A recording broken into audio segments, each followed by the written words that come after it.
Welcome back. It is Saturday, August 17th in the MLB. Our four best bets are on the way. As always, it's Austin joined by Logan. Let's dive into a recap of yesterday. A 3-3 day, losing a little bit of juice. Let's talk about it. Orioles team total over 4.5. That was sweat free. Cooper Criswell didn't start, but he came in and he made sure to cash that team total by himself. We appreciate him. We had that Diamondbacks and Rays under 5.5 SGP team totals. Sweaty, but we cashed that one out. We split on our Rockies and Waldron props. And then the Royals and Reds. Logan, I swear he has like 6 holes in his wall after what the Reds did yesterday on offense. Thanks for nothing. And parlay of the day did not cash. We needed one more Phillies run. Our boy Trey Turner almost hit a walk-off grand slam, which obviously would have cashed their team total. But either way, a 3-3 day, lose a little bit of juice. Hey, if that's the worst that we're going to do, I'll take a 3-3 day. We got 4 picks incoming today. As always, do us a favor, go down below, hit that like button, hit that subscribe button if you're new. Like I said, we got a bunch of NFL content coming up soon. We've already posted a few futures on the YouTube Shorts. Go check out those. I'll have some more futures loading on Monday. You guys just have a great weekend, and we're going to dive into the picks today, and I'm going to let Logan lead things off. He's got a scene of the crime pick, and boy, do I love it. Logan, where are you headed? I mean, you mentioned it. You summed it up very well. I put several holes in my drywall. Gonna have to, get a patch kit today. I'm going back to the scene of the crime. I'm taking the Royals and Reds over 9, minus 120 odds on Caesars is your best value. Also playable at 9.5. If you want a little bit better odds, you can take the half run. I'm just gonna buy down in this one in case it does end on 9, because there will be 10 more holes in my drywall if I take the 9.5 and it ends on 9 on the hook. Again, the 9 gives us push potential here. Yesterday, as Austin mentioned, frustrating way for the game to go under. If you told me the Royals scored 7, and then if you told me the Royals scored 7, I'd say I'd take that bet 100 out of 100 times. But the Reds did nothing. They were legit poverty yesterday. All they did was strand base runners. And the final score of the game still, we had a chance to go over. Even in the 9th inning, the Reds just had to tease me with a leadoff double, followed by 3 straight strikeouts. Can't make this up. The Reds went 0 for 10 with runners in scoring position yesterday. Why baseball is a very difficult sport to bet? It's because you suffer a loss like that, and then you immediately, your eyeballs go away from that game on the slate, and then you look at the box score the next day and you're like, wow, there was 12 runs scored in that game. It's just like a weird thing.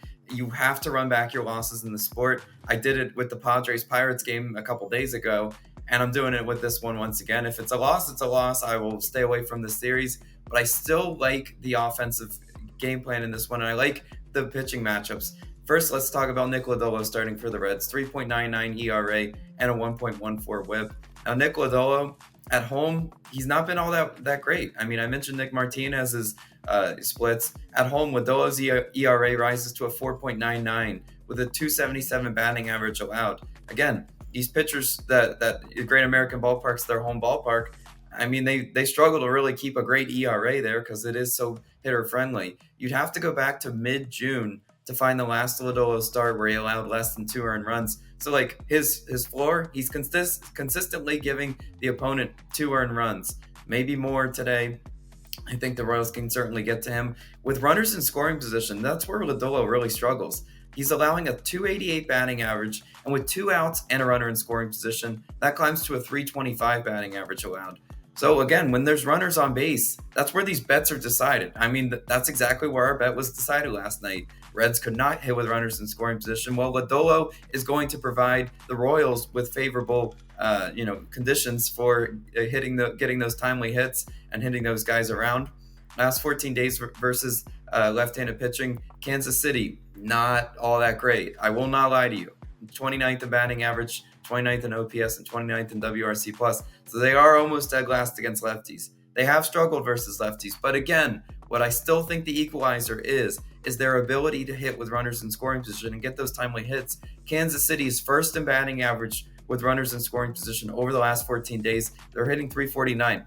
So do they have to come out and touch up Lodolo for 8 earned runs? I don't think they do. I think if they just kind of do status quo of what they've been doing with runners in scoring position, and the fact that Lodolo's been struggling with guys on base, I still think Kansas City can tag him for 3 to 4 runs. That's not all that crazy to think. Lodolo also does make a lot of mistakes. He leaves a lot of pitches over the middle of the zone. And again, how fired up do you think the Royals are after, last night kind of, walking Bobby, intentionally walking Bobby, making sure he did not get his cycle?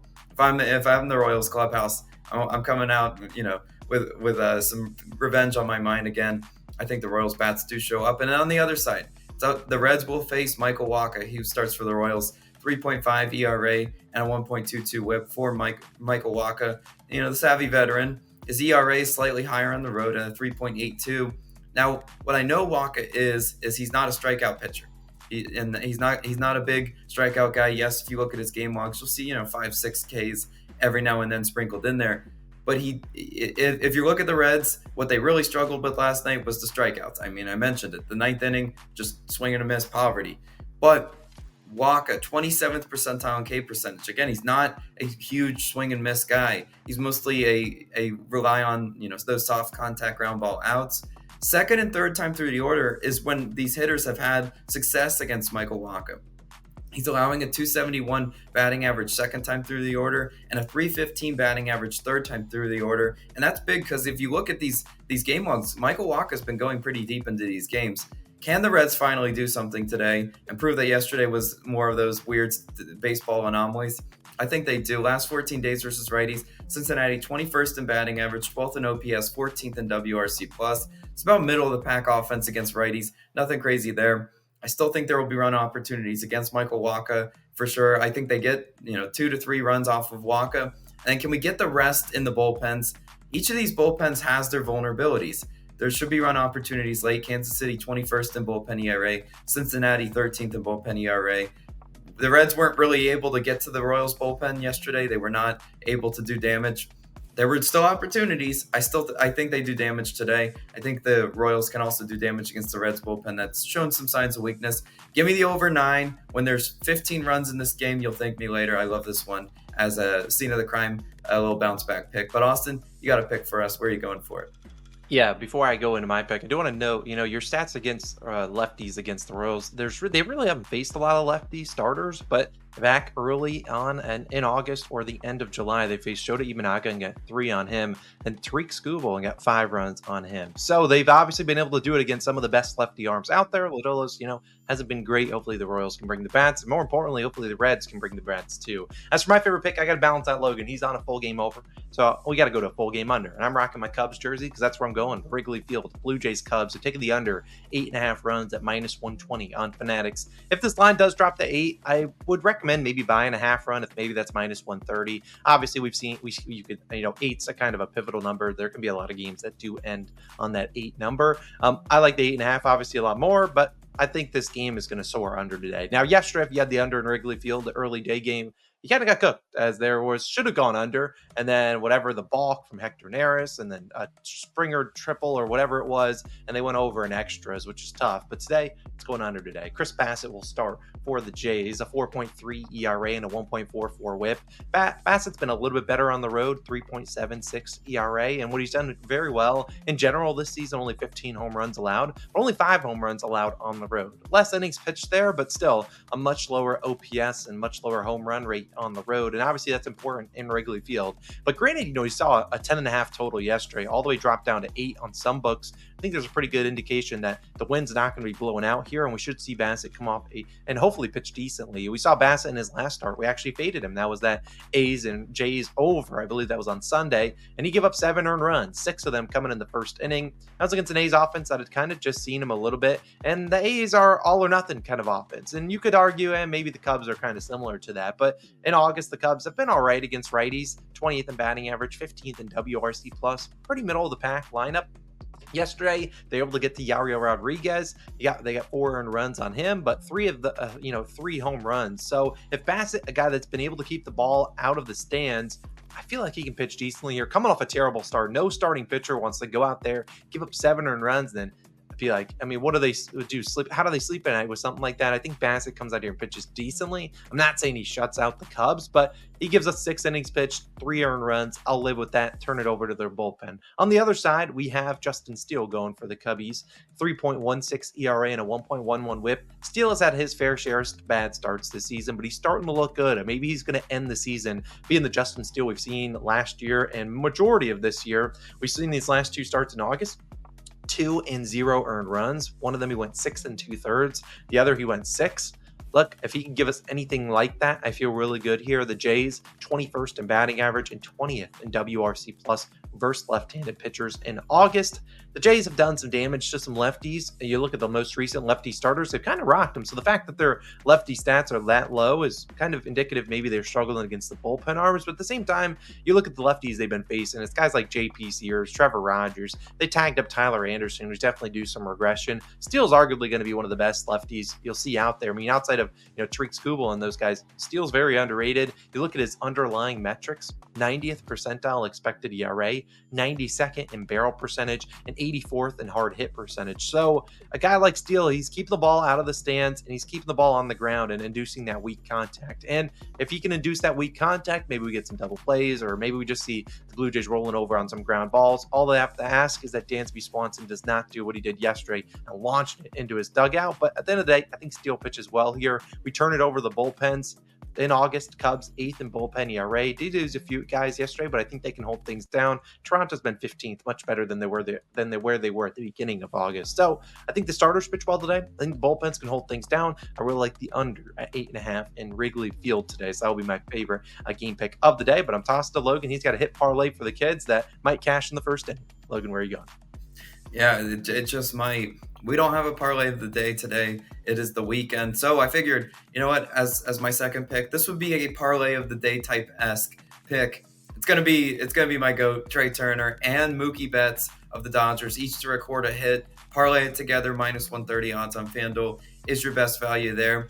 Now, if you're gonna play it on FanDuel, Austin and I've cautioned you all season long, just make sure both these guys are in the lineup because they could randomly get scratched. I don't see it happening, so I think we should be good there. But I really do like both these hitters, and I like them each to record a hit. If you want to take their bases, I also support that angle as well because they've been consistently hitting their bases. I kind of kick it myself. The last couple games, I've been very, very close to pulling the trigger on Trey Turner's bases. I just couldn't do it. And of course, he easily hits them. But let's talk about Trey, our COS Hall of Famer. He faces Mackenzie Gore and the Nationals today. Obviously, Trey's coming off a 4-for-5 game yesterday where he hit the walk-off, and a 3-for-5 game before that. He's seeing the ball well right now, and when Trey Turner's hot, you just back him. No questions asked. You back him until he cools down, especially when he's hitting at home. He actually does like facing his old team as well. If you remember, Trey Turner was once a Washington National. He has a hit in 4 out of 5 games against the Nats this season.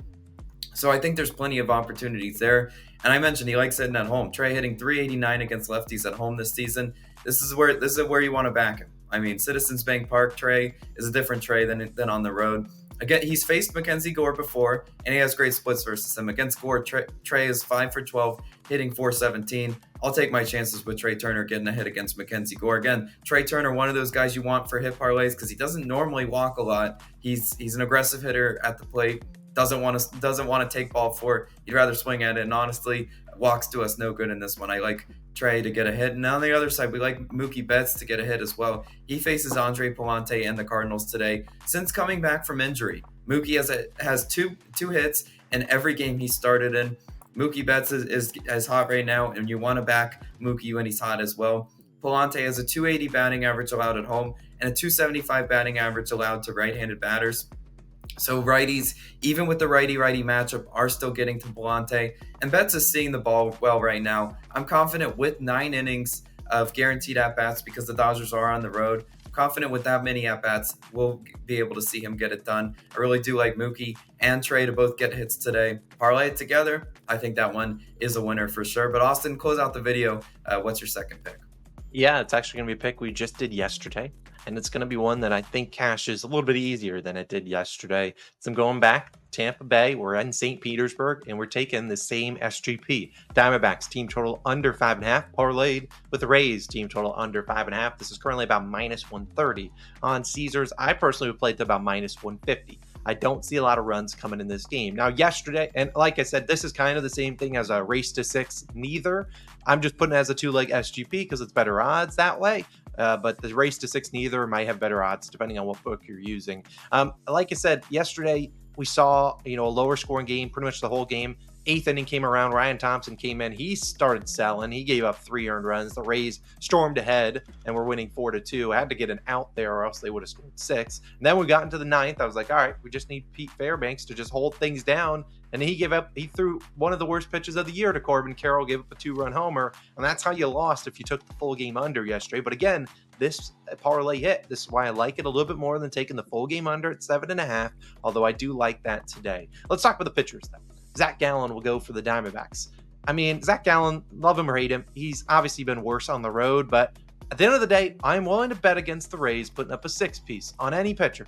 Throw me out there. I'm not confident they can do it. We've seen in August versus right-handed pitching, the Rays 26th in batting average, 30th in OPS, 29th in WRC plus. Not to mention out on top of that in August, they're batting 148 with runners in scoring position, 30th. They just have too many bad guys in there. I hope that as a guy that lives close to the Rays Stadium, Tropicana Field, maybe they call up some guys to give those guys a shot, because the guys that are batting 120 in the lineup, you have no business being here, but hey, stay in the lineup today. Let's hope the Rays can hold them in check. And despite, putting up 5 runs yesterday, I'll fade the Rays any day of the week right now. Their lineup just cannot string together hits consistently. I think Zach Gallen might not pitch the greatest game in the world, but if he goes out there, gives us 5 or 6, and gives up 3 earned runs, I still feel pretty good about holding them under 6. Now, I think this will really come down to the D-backs and will they put up 6 runs. Jeffrey Springs will start for the Rays. Only made 3 starts since coming back from, I believe, Tommy John surgery. He's given up 2, 4, and 1 earned runs. Now, he's coming off his best start, pitched against the O's, a very good left-hitting team. Only 1 earned run there. I think he had